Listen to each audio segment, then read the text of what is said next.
Hi guys, welcome back sa ating YouTube channel. So nandito tayo guys sa Babuyang Walang Amoy. Ngayong araw na to, pag-usapan natin mga katropa yung tamang diskarte sa negosyo ng pagbababoyan. Paano ba natin ba ipagpapatuloy ng dire-diretso ang ating baboyan? Ano ba yung magandang diskarte na pwede natin gawin? So tara guys, pag-usapan natin yan para at least dun sa mga katropa natin na bagong pasok pa lang sa negosyo ng pagbababoyan, hog racing business, backyard man yan o commercial, ayun, magkaroon kayo ng idea ano ba yung mga pwede natin gawin, pwede natin isaalang-alang. Tara, pag-usapan natin yan mga katrops.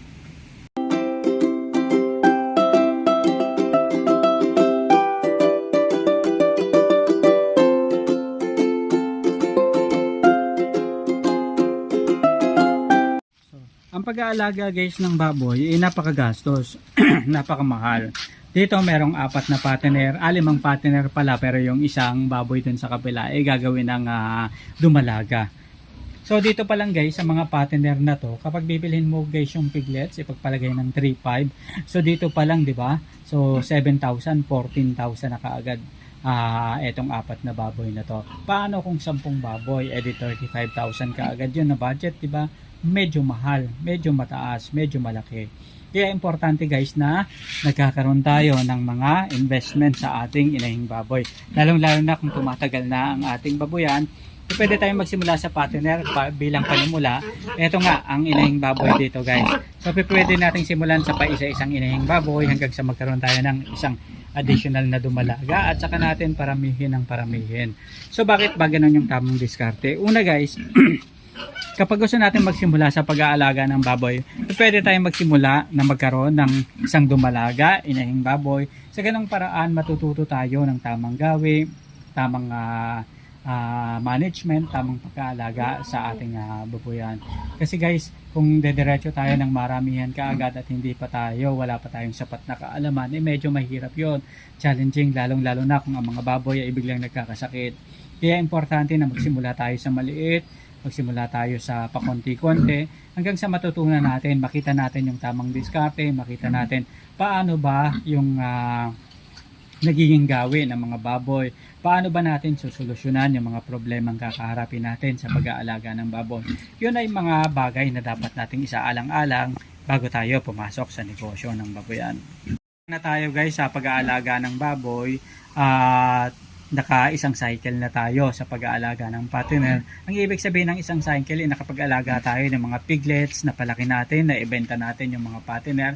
At least nakita natin yung sistema, nakita natin yung mga possible na pwede natin gastusin, possible na mga problema na pwede natin kaharapin, tulad ng pagkakasakit ng baboy, ano ba yung pwede natin igamot sa mga baboy kapag nararanasan nila, yung mga katulad ng pagtatae, pagkakaroon ng lagnat, paghina ng pagkain, ano ba yung mga vitamins na dapat nating ibigay sa mga alagang baboy. So yung mga bagay na yon matututunan natin along the way kapag naka-isang cycle na tayo sa pag-aalaga ng baboy. Kapag naibenta naman natin yung ating mga baboy sa unang cycle, makikita natin, malalaman natin ano ba yung tamang diskarte ng pagbebenta ng baboy.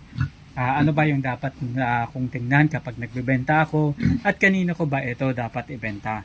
Kasi doon pa lang guys, matututo na tayo ng tamang diskarte. Dahil sa pagbebenta ng baboy, maaari ka ring malugi, lalong-lalo na kung hindi ka marunong tumingin ng timbangan, dahil maaaring madaya ka, hindi lang sa presyuhan, kundi sa timbang ng baboy. Alalahanin na sa bawat timbang ng baboy, maaari kang malugi ng 150 to 200 pesos sa bawat isang timbang ng baboy na mawawala sa iyo. Paano kung marami yung alaga mong baboy, ipagpalagay ng 10, 'di ba? Ibig sabihin sa bawat kapag pinagsama-sama mo 'yon, 1 kilo lang mawala sa bawat isang baboy mo, libo na ang halaga na pwedeng mawala sa iyo. Partner na to guys, anak na to ng inahing baboy na nandun sa kabila. Ibig sabihin guys, mas makakabuti, mas magiging maganda na kung mag-aalaga tayo ng mga baboy, magsimula rin tayong mag-alaga ng inahing baboy. Para at least, habang lumalaki yung baboy, maibenta yung baboy, nasasabay na yung pag-aalaga ng inahing baboy na magiging pananggalang natin, magiging investment. Kumbaga parang nag-i-invest tayo na magbibigay sa atin ng parang libre ng mga piglets. Instead na bibili pa tayo later on ng mga piglets magpapalabas na tayo naman ng pera, manggagaling na sa ating babuyan. Mas magaganda nga kung swerte tayo, dahil yung mga baboy natin na inahin minsan manganganak ng 10, manganganak ng 12, at mas lalong swerte kung 16 o 18 yung ipapanganak na baboy ng ating mga alagang inahin. Doon pa lang guys, napakalaki na ng masisave natin. At kapag bumaba at bumagsak yung presyuhan ng baboy, hindi tayo guys masyadong affected. Kumbaga meron na tayong subi na budget na pwede nating sabihin na hindi kayo malulugi kahit na sobrang bagsak ng presyuhan ng baboy. Kasi nga guys, doon pa lang sa piglets na nanggaling na sa inahin, sa inyong sariling babuyan, nakasave at nakatipid na kayo. Yun yung isa sa mga diskarte talaga na best practice ng mga hog raiser, lalong-lalo na ng mga backyard hog raiser. Kahit na mga commercial hog raiser, ganun din yung ginagawa. Yung magkaroon talaga ng sariling inahin sa inyong mga farm. Alaga kayo ng inahing baboy, ng anak, doon sa panganganak ng inahing baboy, mamili na naman kayo guys ng isa, kukuha na naman kayo ng isa, nagagawin na namang dumalaga.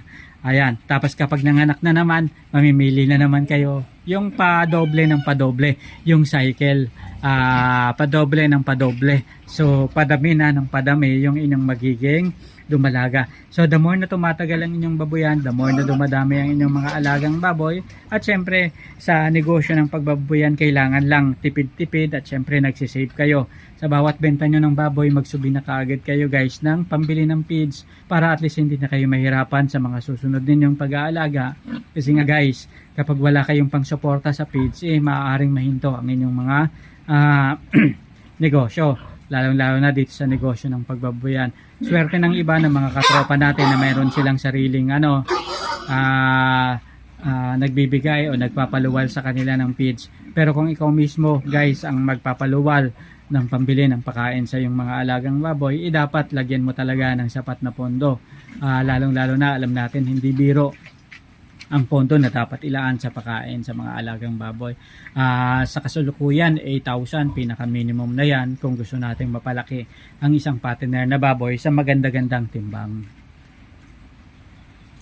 Guys, maraming salamat sa pagsama sa atin ngayong araw na to. Sana may natutunan na naman kayo dito pa rin sa Kabady Mo Ko YouTube channel.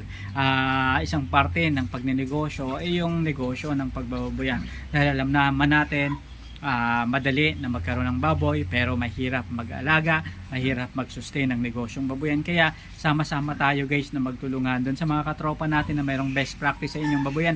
I-share nyo naman yan para ma-share din natin sa ating mga katropa na magbababoy dito sa Pilipinas. So hanggang sa muli mga katrops, maraming salamat at paalam.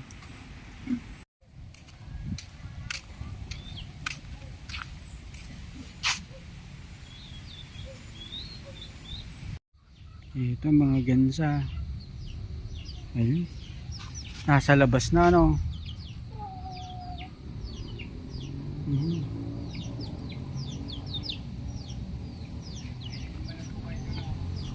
Ha? Ito, malalaki na ang galing sa farm na J&J. Pwede na siguro yan magpalahi Oo.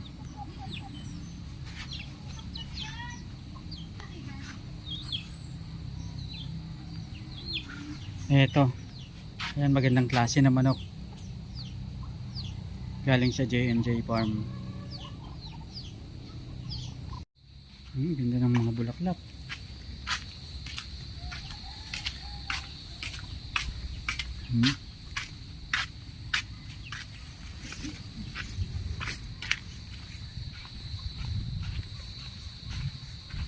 Ganda, puno ng pili.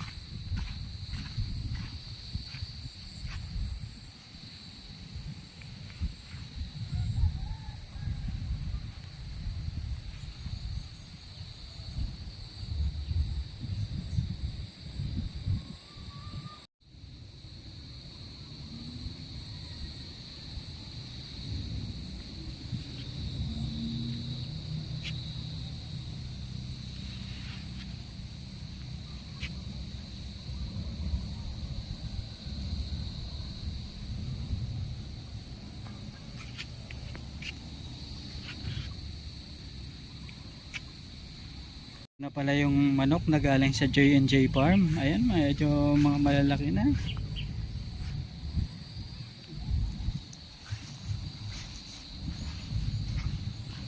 Ayan. Talagang ano, pwede nang mag-ano dito. Isasama sa mga ano, sa mga babaeng manok para at least maglahi ng medyo maganda-ganda ano.